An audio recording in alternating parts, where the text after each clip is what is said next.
Alright everybody, welcome back to another episode of Canadian Skill Modeler.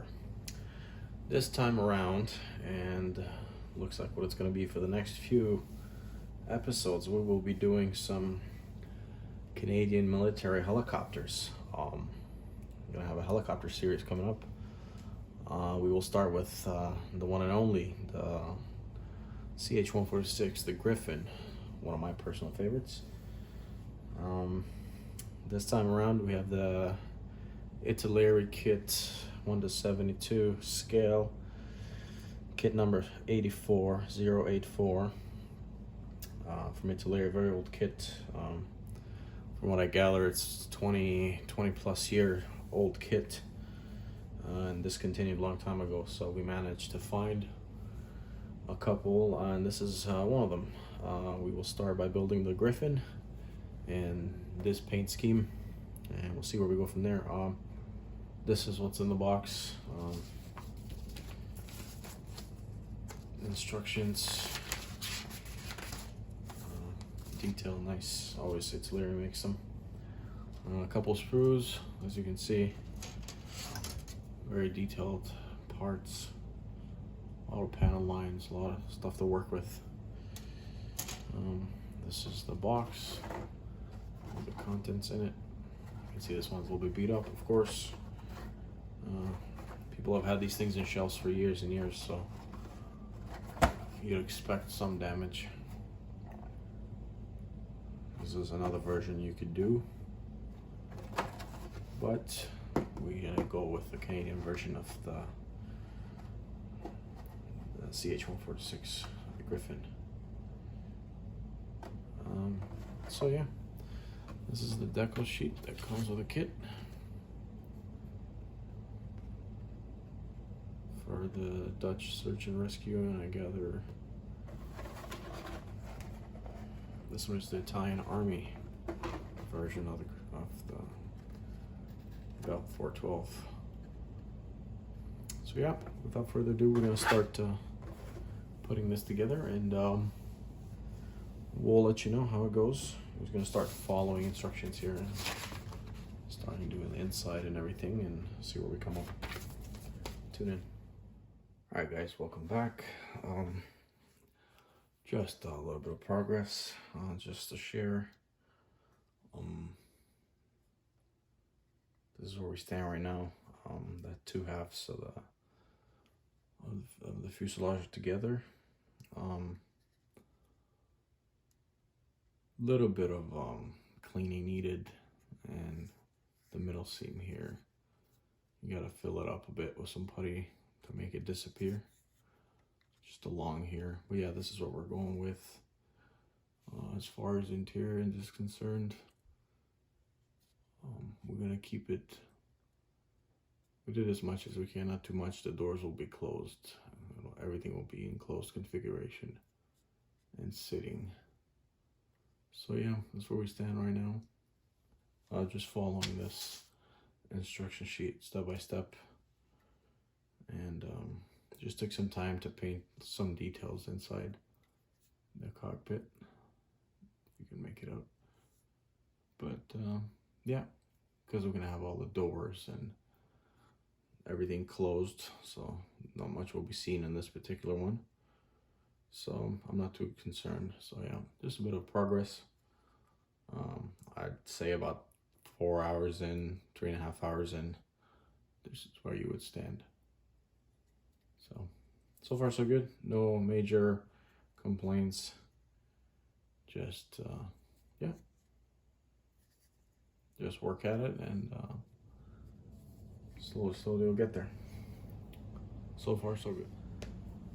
All right, everyone, just a little update here.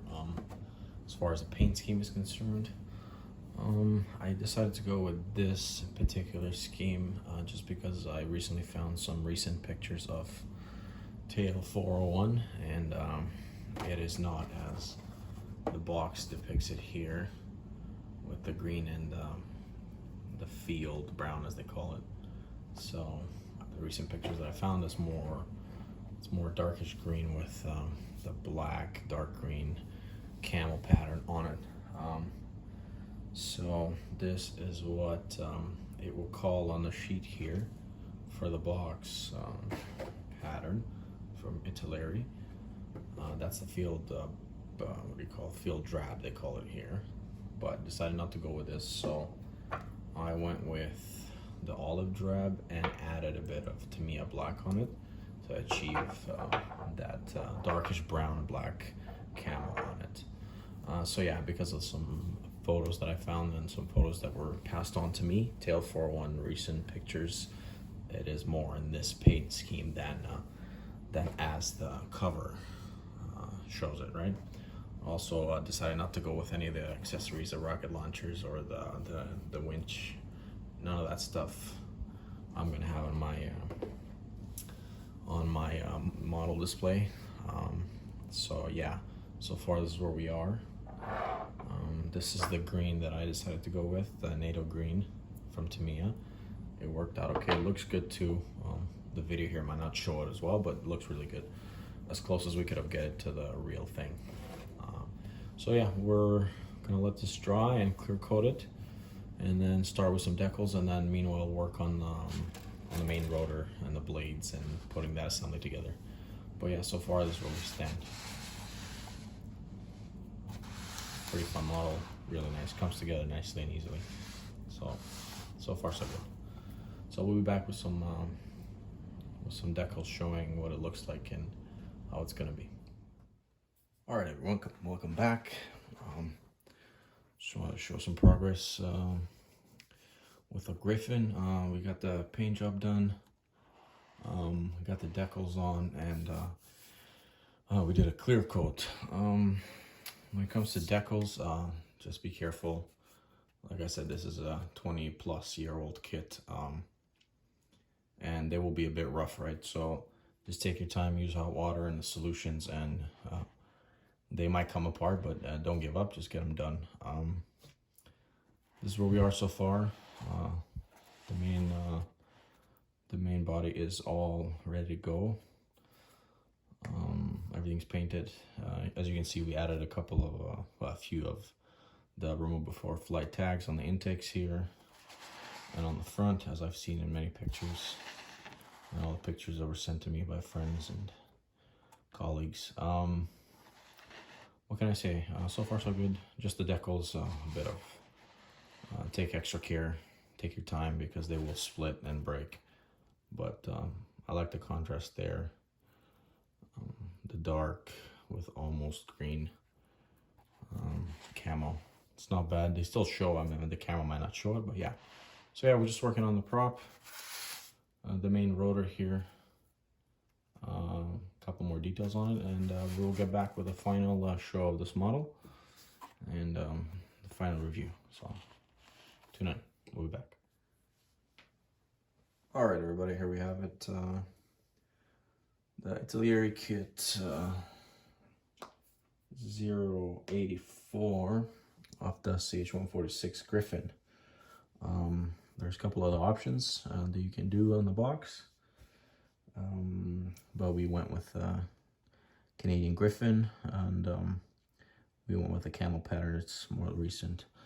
What can I say? Fits good. All the parts are there, obviously. A little bit of flash plastic. You can clean that up. It's not hard to do. Everything else, it's up to you how you do it, where you go from there. Definitely a good kit. If you find it, you have to have it, obviously. Keep it, you won't be disappointed. It's good for your collection. What can I say? It was fun building it. Definitely a great collection to add to your collection piece. As you can see, everything looks okay. Just like I mentioned, the decals were a little bit more worrisome. You got to take extra care. But yeah, take your time, and it's definitely a good model to have for your collection. I recommend it, and if you find it, definitely get it. I will attach some extra pictures of different angles so you can see close-ups. Definitely not 100%, but nothing is. We tried our best, and we got it as close as we can. Yeah, I hope you liked the video, and like and subscribe. Tune in for more videos to come. A lot of cool stuff coming up. Thanks.